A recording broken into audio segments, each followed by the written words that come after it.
ऐसे चुप हैं कि ये मंज़िल भी कड़ी हो जैसे। ऐसे चुप हैं कि ये मंज़िल भी कड़ी हो जैसे। तेरा मिलना भी जुदाई की घड़ी हो जैसे।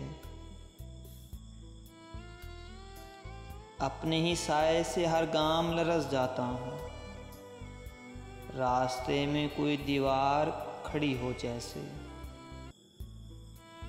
कितने नादां हैं तेरे भूलने वाले कि तुझे याद करने के लिए उम्र पड़ी हो जैसे। तेरे माथे की शिकन पहले भी देखी थी मगर ये गरा अब के मेरे दिल में पड़ी हो जैसे। मंजिलें दूर भी हैं मंजिलें नज़दीक भी हैं, अपने ही पाँव में जंजीर पड़ी हो जैसे। आज दिल खोल कर रोए हैं तो यूं खुश हैं फराज, चंद लम्हों की ये राहत भी बड़ी हो जैसे। चंद लम्हों की ये राहत भी बड़ी हो जैसे।